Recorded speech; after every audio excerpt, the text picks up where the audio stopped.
Matthew chapter 5. When Jesus saw the crowds, he went up on the mountain and sat down. His disciples came to him, and he began to teach them, saying, "Blessed are the poor in spirit, for theirs is the kingdom of heaven. Blessed are those who mourn, for they will be comforted. Blessed are the meek, for they will inherit the earth. Blessed are those who hunger and thirst for righteousness, for they will be filled. Blessed are the merciful, for they will be shown mercy. Blessed are the pure in heart, for they will see God. Blessed are the peacemakers, for they will be called sons of God. Blessed are those who are persecuted because of righteousness, for theirs is the kingdom of heaven. Blessed are you when people insult you, persecute you, and falsely say all kinds of evil against you because of me. Rejoice and be glad, because great is your reward in heaven, for in the same way they persecuted the prophets before you. You are the salt of the earth, but if the salt loses its savor, how can it be made salty again?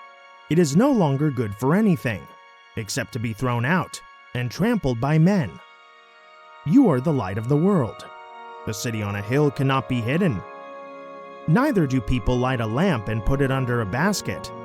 Instead, they set it on a stand, and it gives light to everyone in the house.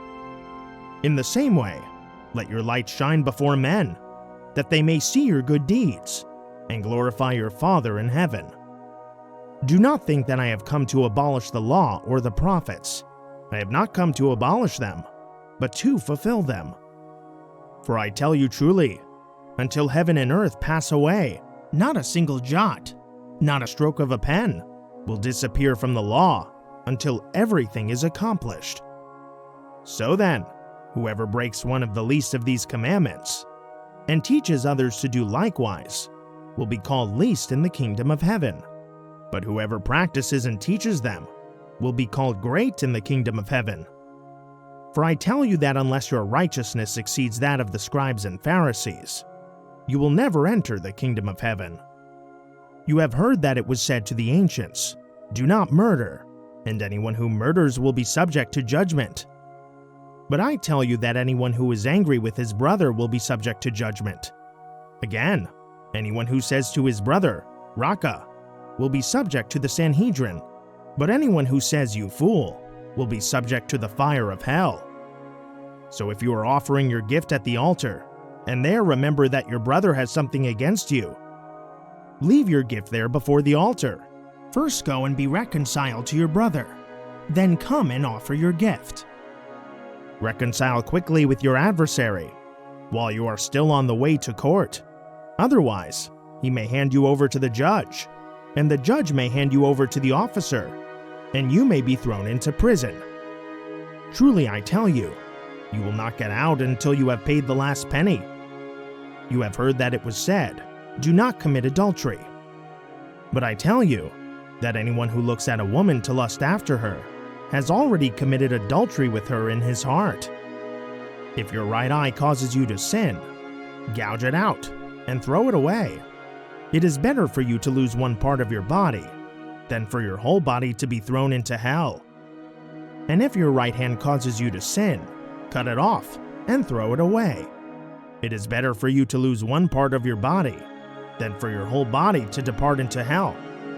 It has also been said, 'Whoever divorces his wife must give her a certificate of divorce.' But I tell you that anyone who divorces his wife, except for sexual immorality, brings adultery upon her, and he who marries a divorced woman commits adultery. Again, you have heard that it was said to the ancients, 'Do not break your oath, but fulfill your vows to the Lord.'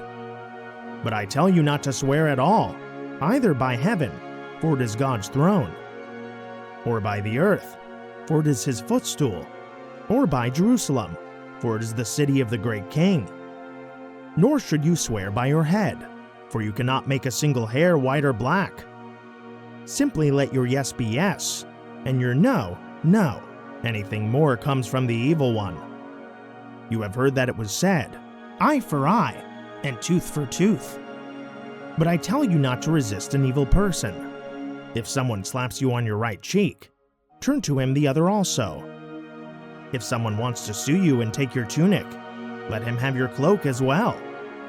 And if someone forces you to go 1 mile, go with him 2 miles. Give to the one who asks you, and do not turn away from the one who wants to borrow from you. You have heard that it was said, love your neighbor and hate your enemy. But I tell you, love your enemies, and pray for those who persecute you, that you may be sons of your Father in heaven. He causes his sun to rise on the evil and the good, and sends rain on the righteous and the unrighteous. If you love those who love you, what reward will you get? Do not even tax collectors do the same? And if you greet only your brothers, what are you doing more than others? Do not even Gentiles do the same? Be perfect, therefore, as your heavenly Father is perfect.